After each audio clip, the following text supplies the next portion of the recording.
1,000-year life. We get to see how Moira dies in life number 6. And what does it mean? My name is Dorian. This is SCM Comics. We are concluding our coverage of Hox and Pox, Power of X, number 6. I am not rehashing year 1. We've been through this many times, where Moira meets Professor Xavier for life number 10. Where the real story begins is 1,000 years into the future. We're at the preserve, and the librarian walks in. Somebody comes out the bushes and jumps at him. You should be able to tell by the silhouette who this is. But anyway, he uses his very advanced, very evolved mind to pretty much stop them midair, so I guess they developed telekinesis. He's like, what are you doing? Like, my mind is way too advanced, way too fast for yours. Like, by the time you think about doing something, I already got down the countermeasures. And we see that as Wolverine. Like I said, should have been able to tell by a silhouette. And he can speak their very advanced, very evolved language, which he should, because, it's been like 1,000 years. But then out of nowhere, the librarian starts speaking English to him. And Wolverine's like, that's a neat trick, speaking English. And he's like, I'm the librarian. That language is fascinating. So he pretty much says that he learned English so that they can have an honest conversation. So Wolverine's like, all right, well, get on with it. And he's like, I'm waiting for her. And then Moira comes out of nowhere and goes, English, huh? So now there is a lot, I mean a lot of dialogue in between these next several pages. But I'm going to try to sum it up as best I can. He fully understands how Moira powers work. And he's considering sending her to a far off distant planet and then let the whole assimilation happen and they become a part of the Phalanx, and then they go to the nearest black hole and then they become a Dominion. But he knows that if he doesn't do that and she dies before all this happens, then she'll go back to where she started. She'll have all the knowledge of what just happened and they will have none. And he's like, I don't think the Dominion will like that. But if he sends her off to that distant planet, like he said, and they become a part of the Dominion, then they'll be outside space and time and they'll know about her for always. But he's conflicted because he doesn't know if he should become a part of the Phalanx. And he wants them to kind of like convince him what to do. And Wolverine's like, I know the answer to this one. I should just go ahead and kill Moira, and then we start this revolution a hell of a lot sooner. So the librarian's like, I don't think you get it. I don't think you fully understand. You guys were the next step in human evolution. And for normal humans to catch up, we needed time. And that's what the machines were for. Sentinels bought us years, Nimrod bought us decades, until we caught up and surpassed you. So the Moira's like, I never saw it. And he goes on like a villain monologue, and then Wolverine stabbed the bejesus out this man.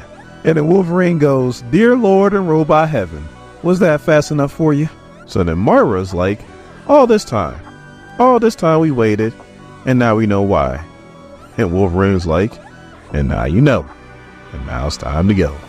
And he does what Wolverine does best. And what he does best, it's not very nice.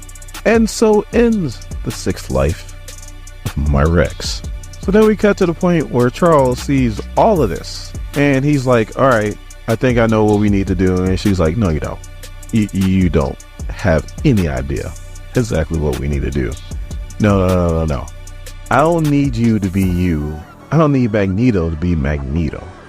I need all of you guys to be different. And to do that, we're all going to have to work together. So then we cut to Moira's no place, where Magneto and Professor Xavier visits her. And Magneto brings tea. And Moira's like, I can get my own tea. And Magneto's like, shouldn't be rude. Besides, we bring more than tea. And she goes, you guys have developed a government, haven't you? Yes, we have. And the first meeting of the Quiet Council has already taken place. We have 11 seats already filled, with the 12th one to be filled soon. She's like, well, what are you waiting on? Professor X is like, Emma Frost hasn't picked her Red Queen yet. And Moira's like, you gotta watch that one. She's up to something. Magneto's like, we're all up to something, Moira. But she understands what the better good is, so it's fine. So then he explains how Apocalypse is sitting with him and Charles in the autumn chairs. Charles explains how Storm, Jean Grey, and Nightcrawler are sitting in the summer chairs. The Hellfire Club is pretty much sitting in the spring chairs, and their problem mutants, Mystique, Exodus, and Sinister, are sitting in the winter chairs. And Sinister, they really don't want sitting in the chair, but what if for him, none of this will be possible, so they rather keep him close than not around at all. And then Magneto explains how Mystique didn't want to join unless certain conditions were met. Moira's like, what is that? And Professor X goes, she wants to bring back Destiny. And Moira's like, absolutely not. And they're like, we know. And she's like, a precog will bring all this down around us. And they're like, we know. And then she just keeps talking. And Professor's like, we know. What he should have said is, look, we know she roasted your ass already. And you don't want to go through that again. We got it. So they're like, look, we'll keep putting it off and putting it off. But eventually, they should all know the truth. Just like me and Charles know the truth. And Moira's like, you really want them to know that we always lose? And they're like, no. The truth is, the reason why we always lost is because we always let our differences stand between us. But now we're different. Now, this time, we're going to win. So the celebration happens just like in the House of X. But in this one, there's just a little bit more. So Magneto goes, that thought in the back of your head lingers, doesn't it? Is it enough? And he was like, it's only a start. We still got a lot of stuff to do. But Magneto goes, but is it enough? And Professor Xavier goes, if it's not, we'll do more. Whatever it takes, whatever the cost. To his credit, in the fall of the House of X, he holds true to those words. So then Magneto goes, then I will die for this. I am not ashamed of what I am. Let them try to stop us this time. Lord have mercy. And that is the end of Hox and Pop. What do you guys think? They started off great. And the books that go after this are great too. Let me know in the comments if you want me to cover them, because I will.